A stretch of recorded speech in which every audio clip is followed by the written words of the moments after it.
있네. 나의 힘 대신 능력의 주로 있네.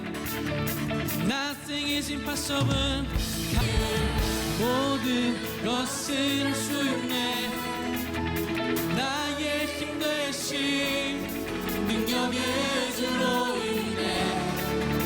Nothing is impossible. 강한 성 무너지고 눈만 잡은 뜨면 믿음 안에 살 때 모든 것을 할 수 있네. 모든 것을 할 수 있네.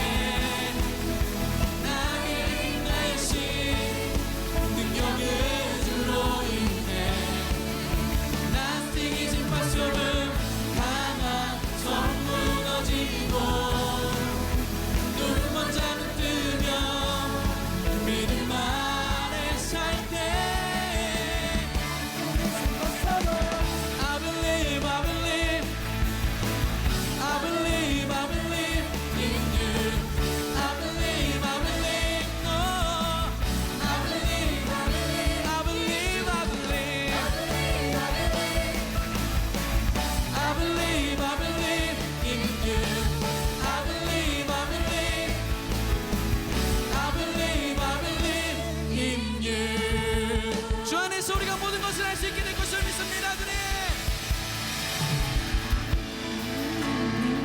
내 모습 연약할 때 주은 내 감싸네.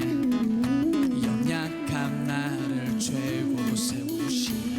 우리 선포하며 고백합시다. 원, 투, 쓰리, 헤이! 연약한 나를 최고로 세우실 주님을 기대합니다. 내 영혼 충만하고 주께 고백합시다. 나의 맘과 영혼 다 주께 드려. 나의 맘과 영혼 다 주께 드려.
나의 맘과 영혼 다 주께 드려. 주 위에 살리라. 나의 모든 호흡 삶의 모든 순간에 주 뜻 이룬 나의 맘과 영혼. 나의 맘과 영혼 다 주께 드려. 주 위에 살리라. 나의 모든 호흡 삶의 모든 순간에 주 뜻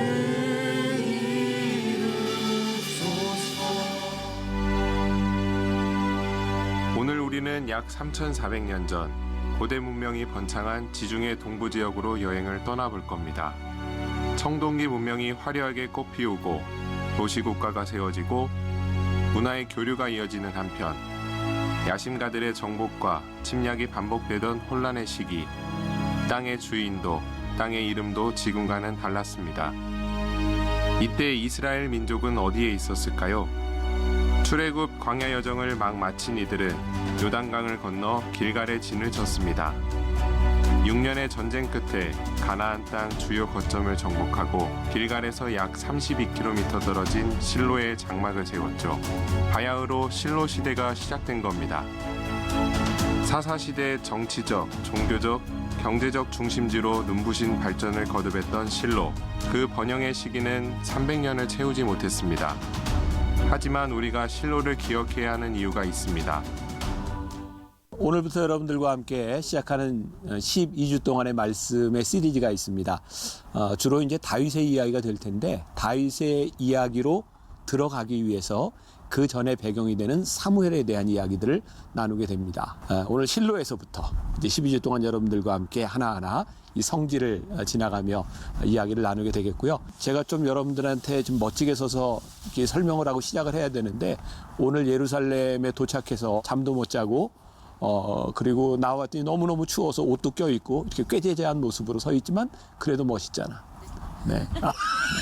자, 그리고 우리와 함께할 우리 이삭 전도사님.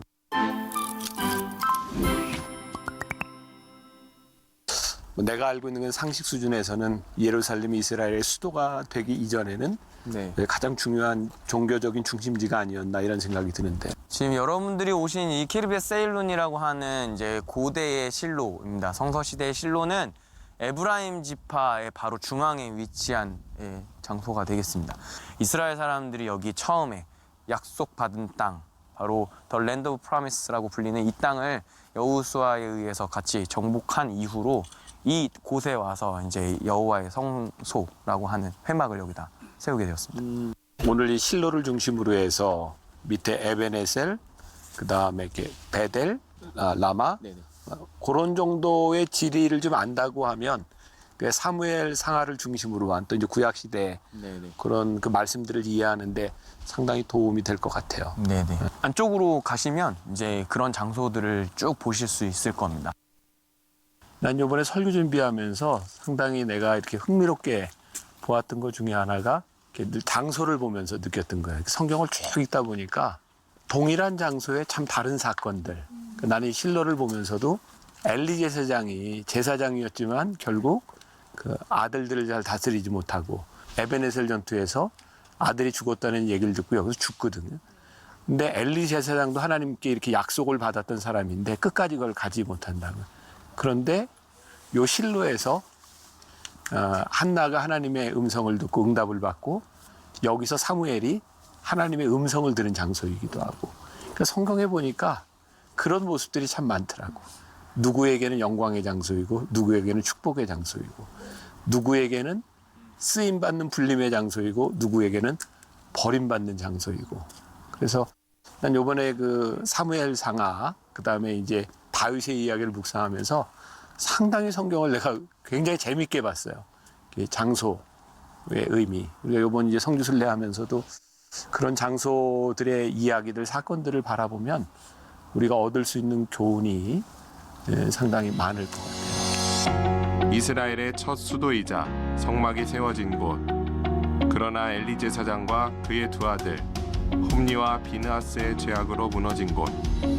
하나님께 드려졌으나 다시 버려진 곳 실로로 지금 떠납니다.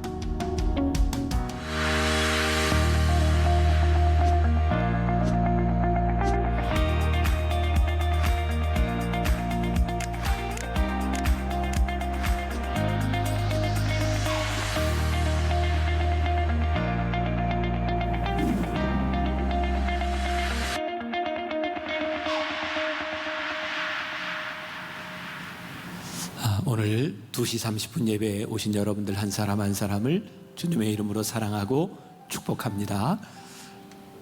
축복합니다. 네. 지난 주간 저는 이제 인도에서 선교사님들 위로하는 그런 시간을 갖고 왔는데 한 주 동안 제가 이석이 와서 어지럼증 때문에 해결이 안 돼서 굉장히 힘들게 지났고요. 지금 이제 12시 예배까지 제가 최선을 다해서 말씀을 전했는데 이 시간에는 저도 말씀을 좀 이렇게 같이 들으면서 여러분들하고 예배를 좀 드리려고 합니다. 제가 그렇게 지금 말씀을 잘 전하기가 힘든 상황이라 저하고 같이 말씀 들읍시다. 네, 우리 여기 있는 것으로 생각하고 함께 말씀을 듣겠습니다. 갑시다. 갑니다. 네, 고맙습니다.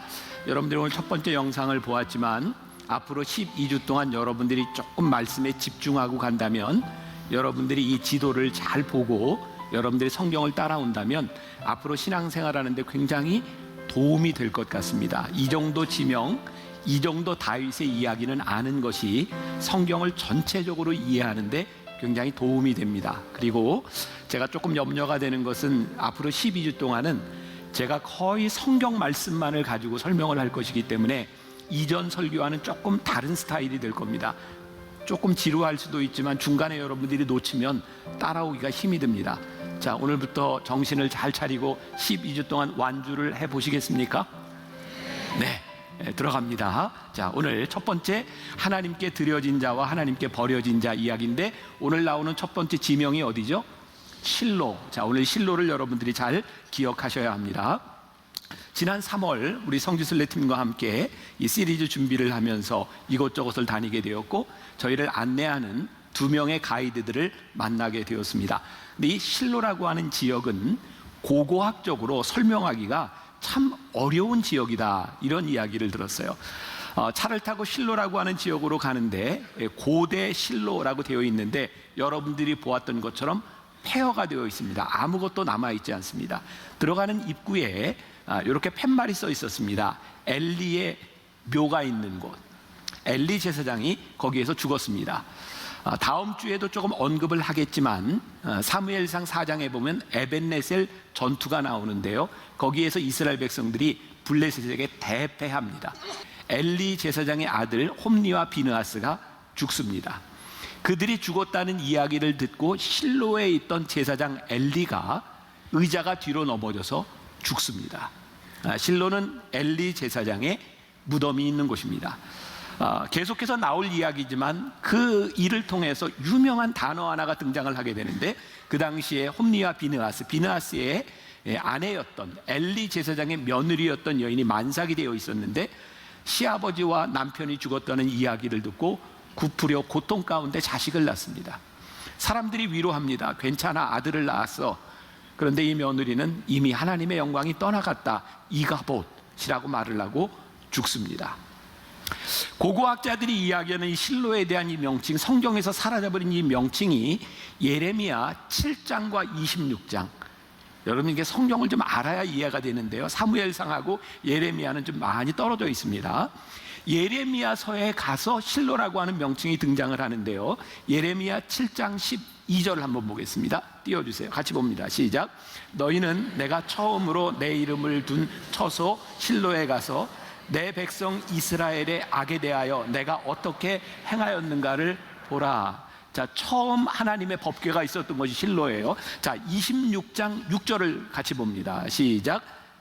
내가 26장 6절 시작. 내가 이 성전을 실로같이 되게 하고 이 성을 세계 모든 민족의 저주거리가 되게 하리라 하셨느니라. 이게 무슨 얘기냐면, 예레미야가 이스라엘 백성들이 패역하고 범죄한 것을 가지고 계속 경고하는데 듣지를 않습니다. 예루살렘은 멸망하지 않을 거야.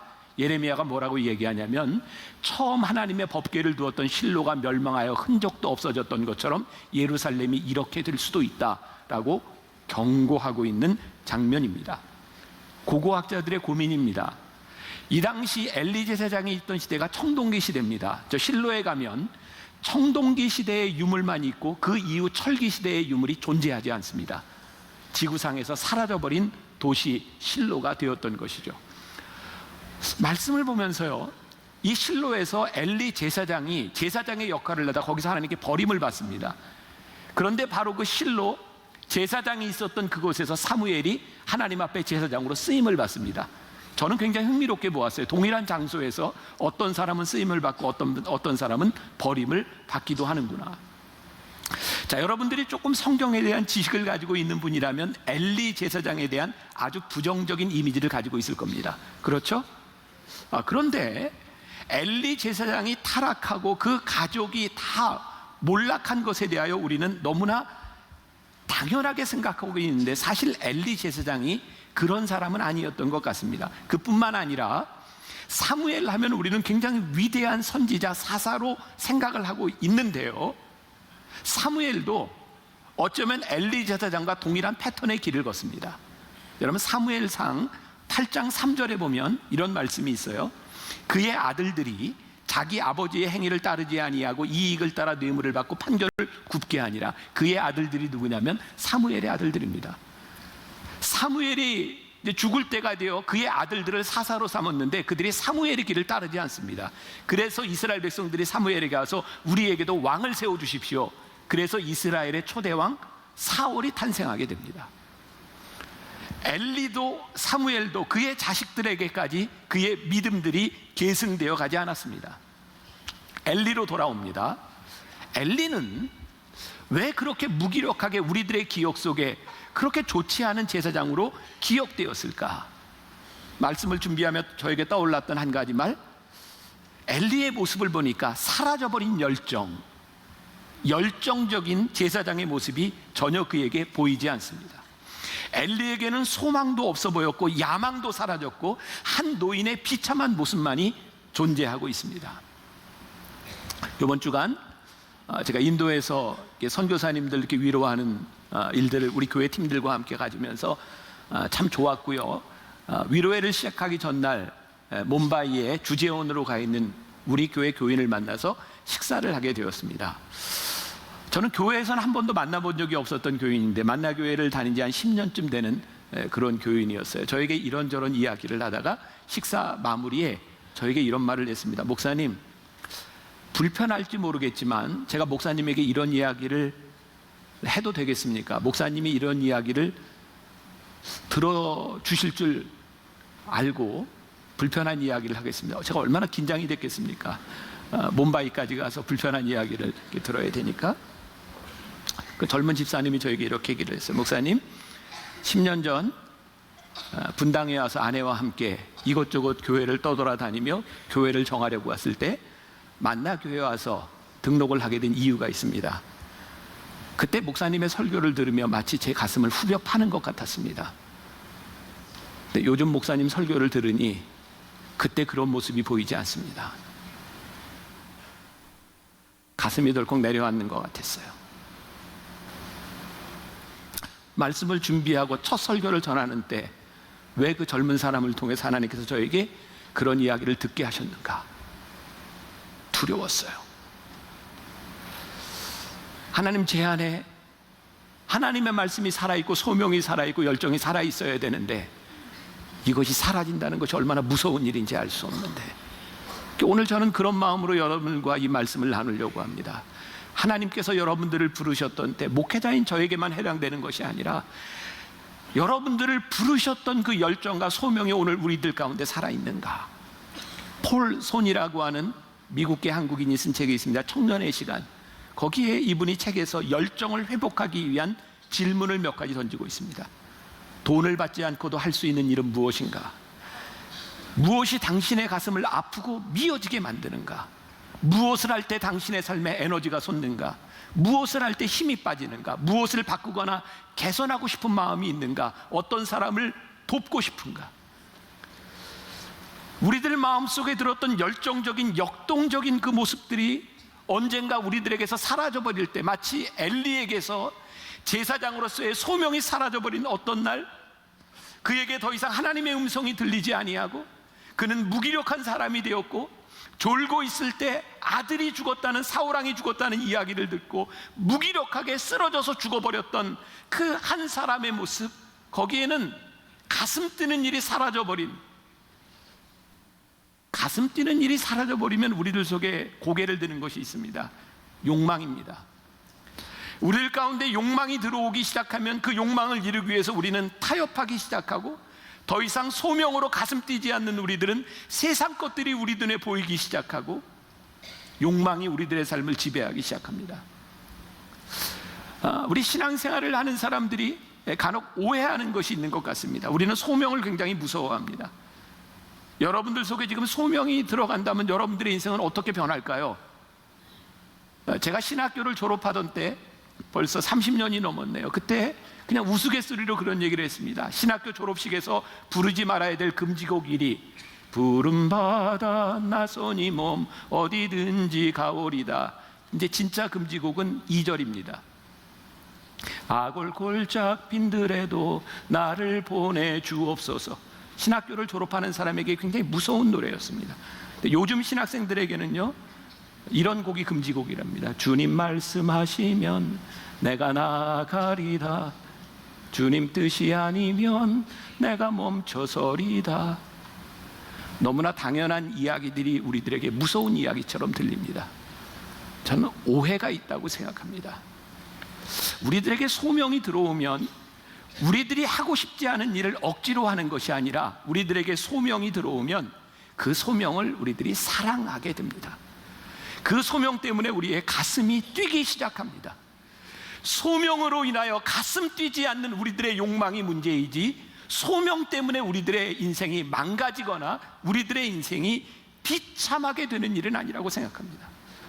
어떻게 들릴지 모르지만 우리의 인생은 돈으로 보상받지 않아도 할 수 있는 그런 일이 있는 인생이고, 가슴 뛰는 일이 있을 때에 그 어떤 것도 포기할 수 있다고 하는 마음이 들 때 그것이 우리들의 인생을 가치 있게 만드는 일이지, 우리가 소명을 가진다고 하는 것, 가슴 뛰는 일이 있다고 하는 것은 우리들의 삶의 희생을 의미하는 것이 아닙니다.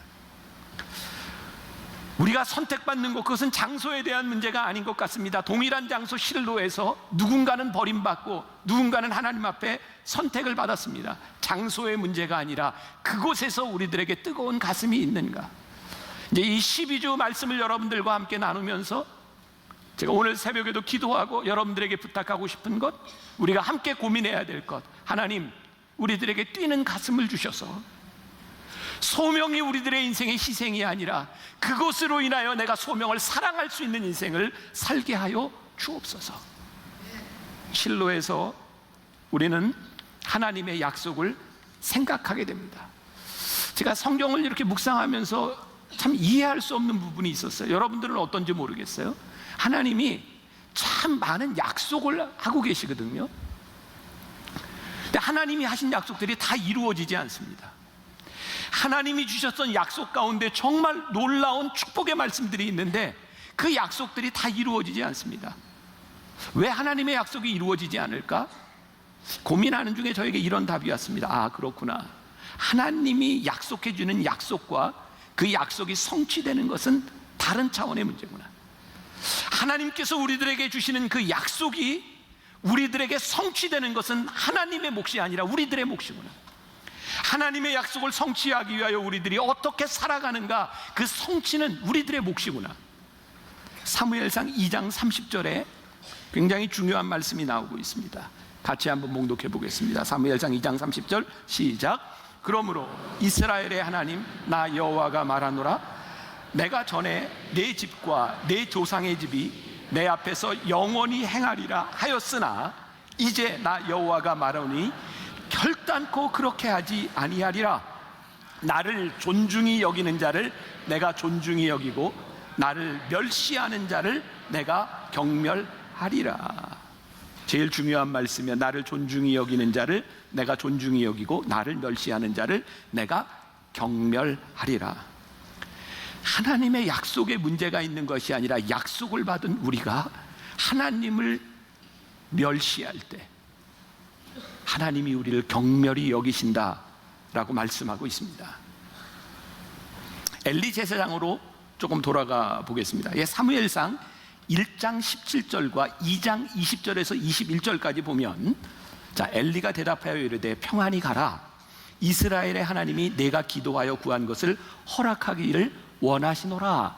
엘리가 한나에게 한 이야기입니다. 또 20절 21절 엘리가 엘가나와 그의 아내에게 축복하여 이르되 여호와께서 그 여인으로 말미암아 내게 다른 후사를 주사 이가 여호와께 간구하여 얻어 바친 아들을 대신하게 하시기를 원하노라 하였더니 그들이 자기 집으로 돌아가매 여호와께서 한나를 돌보시사 그로 하여금 임신하여 세 아들과 두 딸을 낳게 하셨고 아이 사무엘은 여호와 앞에서 자라니라. 이게 무슨 얘기냐면요, 한나가 기도할 때 엘리가 한나를 축복했고요, 한나가 사무엘을 낳았을 때에 사무엘을 하나님께 바쳤더니 엘리가 또 한나에게 뭐라고 축복하냐면 너에게 하나님께서 다른 후사를 주시리라 했더니 그 기도가 이루어져서 세 아들과 두 딸을 낳았다라고 말을 하고 있습니다. 엘리가 그런 사람이었습니다. 한나를 축복했고 축복한 말이 이루어질 수 있었던 그런 사람이었습니다. 또 엘리의 모습을 또 보죠. 사무엘상 3장 13절과 14절에 보면 어린 사무엘이 하나님께 음성을 듣고 엘리에게 그가 들은 예언을 그대로 하는 내용이 나옵니다. 어떤 내용이냐면 내가 그의 집을 영원토록 심판하겠다고 그에게 말한 것은 그가 아는 죄악 때문이니 이는 그가 자기의 아들들이 저주를 자청하되 금하지 아니하였습니다. 그러므로 내가 엘리의 집에 대하여 맹세하기를 엘리 집의 죄악을 제물로나 예물로나 영원히 속죄함을 받지 못하리라 하였노라 하셨더라. 무서운 말씀을 사무엘을 통하여 엘리에게 하고 있습니다. 그런데요, 이 말을 들은 엘리가 그것을 그대로 받습니다. 자, 사무엘상 3장 18절, 사무엘이 그것을 그에게 자세히 말하고 조금도 숨기지 아니하니 그가 이르되 이는 하나님이시니 선하신 대로 하실 것이니라 하니라. 엘리가요, 그거 그대로 받습니다. 그러니까 엘리가 우리가 생각하는 것처럼 그렇게 막 되먹은 사람은 아니었던 것 같습니다. 그런데 결국 하나님께 불리움을 받던 그가 하나님 앞에 버림을 받습니다. 중요한 신앙의 원리입니다. 뭐냐면 나를 존중히 여기는 자를 내가 존중히 여기고 나를 멸시하는 자를 내가 경멸하리라. 하나님이 우리를 부르셔서 쓰시는데 언제부터인가 하나님을 경멸한 우리가 되면 하나님이 우리를 쓰실 수 없다는 말씀입니다. 오늘 저는 말씀을 준비하면서 한국 교회를 생각하고 우리 교회를 생각하고 우리의 믿음을 생각하고 우리들에게 정말 이런 확신이 없다면 내가 하나님을 영화롭게 할 때 하나님이 나를 영화롭게 하실 것이야, 내가 하나님 앞에 쓰임받을 때에 하나님께서 나를 영광스럽게 하실 것이야, 이 믿음이 없다면 우리가 어떻게 하나님 앞에 나를 써달라고 말할 수 있을까? 또한 우리들이 하나님 앞에 하나님을 멸시하고 하나님 앞에 쓰임받지 못하고 우리들이 타락할 때 하나님을 우리를 버리신다고 하는 그 두려움이 없다면 우리들이 어떻게 우리를 지켜나갈 수 있을까? 우리가 지금 한국교회를 바라보며 하나님의 영광이 어디 있느냐고 세상 사람들이 한국교회를 바라보며 손가락질을 하고 있는 이 시대를 바라보면서 하나님, 우리가 분명히 믿는 것이 있습니다. 우리가 하나님을 영화롭게 하면 하나님께서 다시 우리를 영화롭게 하실 줄 믿습니다. 우리가 하나님을 존귀하게 여기면 하나님께서 우리를 존귀하게 여겨주실 줄 믿습니다. 이 믿음이 없다면 우리가 어떻게 이 말씀을 붙들고 우리들이 살아갈 수 있을까?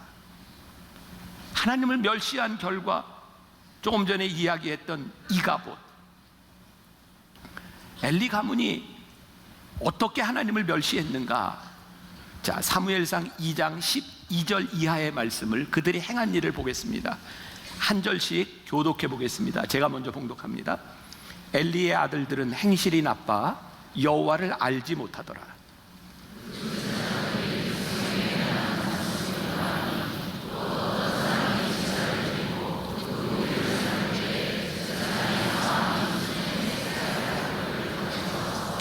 그곳으로 냄비에나 솥에나 큰 솥에나 가마에 찔러 넣어 갈고리에 걸려 나오는 것은 제사장이 자기 것으로 가지되 실로에서 그곳에 온 모든 이스라엘 사람에게 이같이 할 뿐 아니라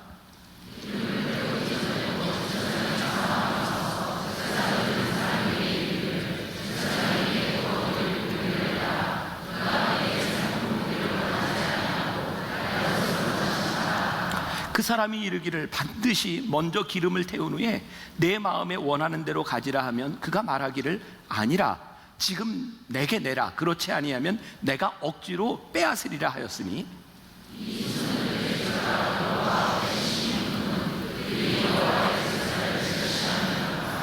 그들이 여호와의 제사를 어떻게 해요? 멸시하였더라. 그런데 12절 말씀에 보니까 그들이 행실이 나빠 여호와를 알지 못하더라라고 되어 있어요. 자, 이 말씀을 우리들이 제대로 해석할 필요가 있습니다. 그들이 행실이 나빠 여호와를 알지 못하더라. 이 말은 문자 그대로 보아야 될 말씀이 아닙니다. 엘리의 제사장들이 여호와를 알지 못했을까요? 아닙니다. 그들은 제사장이었습니다.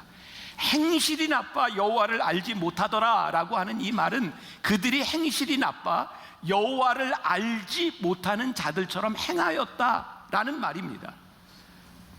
저는 우리의 무지는 하나님 앞에 용서받을 수 있지만 우리들이 알고도 하나님을 멸시하는 것들은 하나님이 우리를 경멸히 여기시는 이유가 된다는 것입니다. 그들은 행실이 나빠 여호와를 알지 못하는 사람처럼 의도적으로 여호와를 멸시했고, 모든 제물들은 기름을 다 태운 후에 제사장이 이것을 갖게 되었는데 기름을 태우지도 아니하고 내게로 가져오라고 이야기합니다. 사람들이 말을 합니다. 그렇게 하면 안 됩니다. 그랬더니 그들이 이야기합니다. 그냥 내게로 가져오라. 그들이 하나님의 자리를 대신하고 있었습니다. 하나님의 자리에 올라서 있었습니다. 그들의 죄가 여호와 앞에 심히 크면 그들이 여호와의 제사를 멸시함이었더라. 하나님과 관계없는 것처럼 그들이 그렇게 살았다는 거예요. 그들이 제사의 자리에서, 그들이 하나님께 제물을 드리는 그 자리에서 하나님을 멸시했다고 말하고 있어요. 무서운 겁니다.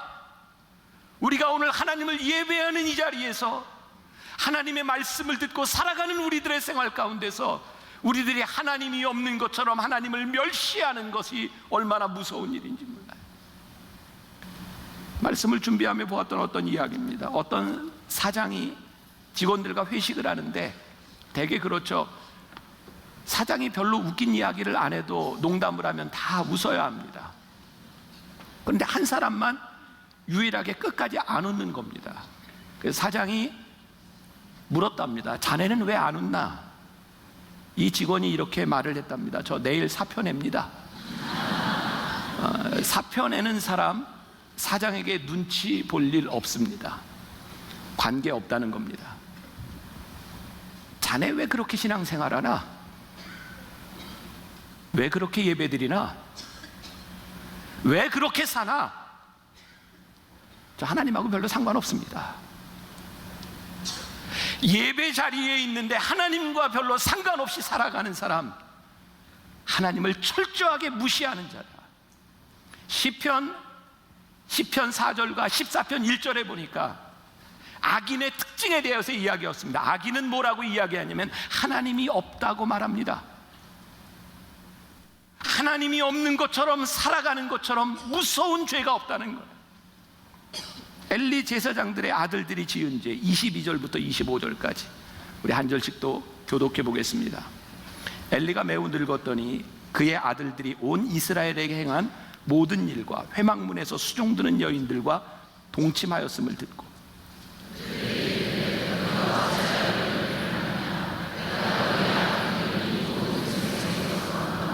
내 아들들아 그리하지 말라. 내게 들리는 소문이 좋지 아니하니라. 너희가 여호와의 백성으로 범죄하게 하는도다.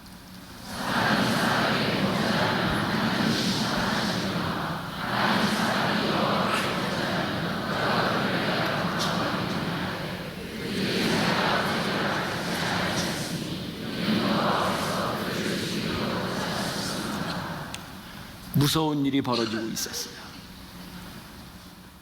하나님께 제사를 드리는 제사장들이 그 회막문에서 여인들과 동침하며 성적인 범죄가 이루어지고 있었어요. 모든 교회가 그런 것이 아니지만 여기저기에서 일어나고 있는 성적인 타락과 범죄와 오늘 하나님을 믿는 자들의 성적인 타락의 모습 가운데서 하나님을 예배하는 자들이 하나님이 없는 것처럼 그 가운데서 성적인 범죄들이 벌어지고 있어요. 하나님을 두려워하지 않았어요. 오늘 교회 안에서 엘리 제사장의 아들들이 범했던 그 무서운 일들이 오늘날 한국 교회에도 일어나고 있는 일들을 바라보며 하나님께서 내가 이들을 죽이기로 결심하셨다고 하는 일들이 3000년 전 그 시대의 일이 아니라 오늘 우리들의 일이 된다는 것이 얼마나 무서운 일이고, 하나님이 살아계시기 때문에 하나님을 멸시하는 자들을 결단코 그냥 두지 아니하겠다고 하는 이 말씀은 우리들에게 너무너무 무서운 말씀. 자, 다음 주에 또 이야기하겠지만 사무엘상 4장의 에벤네셀 전투에 대한 이야기를 합니다. 사울왕이요, 죽기 전입니다. 블레셋과 전투하기 위해서 나갔는데 패했어요. 그래서 그들이 생각해낸 게 뭐냐면 실로에 있었던 하나님의 법궤를 가지고 와서 우리들이 전쟁을 해야 되겠다. 그래서 에벤네셀로 실로에 있던 법궤를 가지고 옵니다. 그 이야기를 듣고 블레셋 사람들이 두려워 떱니다. 여러분들 사무엘 4장부터 꼭 읽고 오세요. 왜 그들이 떨었냐면 그들은 법궤에 대한 이야기를 듣고 소문을 들어 알고 있었습니다. 이스라엘이 출애굽하는 중에 광야에서 법궤를 앞세우고 나올 때 하나님이 어떤 역사를 일으키셨는지 그들은 알았습니다. 법궤가 왔다는 이야기를 듣고 그들은 두려워 떨었습니다. 이스라엘 백성들은 법궤가 왔다는 이야기를 듣고 희망에 찼습니다. 전쟁에서 진 것으로 끝난 것이 아니라 블레셋 사람들에게 법궤를 빼앗겼고 그곳에서 사울 왕은 죽었고 엘리의 제사장 홈니와 비느하스는 그곳에서 죽습니다. 성경이 우리들에게 무엇을 이야기하고 있는지 아세요? 하나님이 떠나간 언약궤는, 하나님의 영광이 떠나간 언약궤는 아무런 능력이 없습니다. 하나님은 형식이 아니시고, 하나님은 의식이 아니시고, 하나님은 제도가 아니시고, 하나님은 인격적이시고 영이시라고 하는 것을 우리들에게 말씀하고 있어요. 하나님의 영광이 떠나간 교회에서 드리는 이 예배는 어떤 능력도 존재하지 않아요. 블레셋 사람에게 법궤를 빼앗겼던 수치를 우리가 당할 수도 있어요. 하나님의 영광이 떠나가면 수치스러운 거예요. 하나님, 우리 교회에, 우리 성도들 가운데 하나님의 영광이 회복되게 하여 주옵소서. 하나님의 영광이 다시 살아나게 하여 주옵소서. 이가봇 하나님의 영광이 떠나간 수치가 우리들의 삶에서 일어나지 않게 하여 주옵소서. 하나님, 우리 성도들의 가정 가운데 하나님의 영광이 회복되게 하여 주옵소서. 타락한 우리의 인생들 가운데 하나님의 영광이 회복되게 하여 주옵소서. 하나님의 영광이 떠나가면 너무너무 무서운 거예요. 용도가 백이 되는 것처럼 우리 그리스도인들에게 무서운 것이 없어요. 오늘 이가봇이 우리들에게 심각하게 다가오는 것은 우리가 하나님의 자녀이기 때문이에요. 우리가 하나님의 자녀가 아니면, 하나님을 알지 못한다면 이가봇이 존재하지 않아요. 하나님의 영광이 떠나갈 이유도 존재하지 않아요. 그런데요, 하나님이 우리를 택하셔서 하나님의 자녀를 삼아주셨기 때문에 이가봇이 무섭고 두려운 거예요. 주님, 우리 성도들의 삶에 하나님의 영광이 회복되게 하여 주옵소서. 이 교회와 이 나라와 이 민족 가운데 하나님의 영광이 다시 회복되게 하여 주옵소서. 오늘도 우리를 기다리고 계시는 하나님 앞에 우리들이 믿음으로 기도하고 회복될 수 있기를 주님의 이름으로 간절히 축원합니다.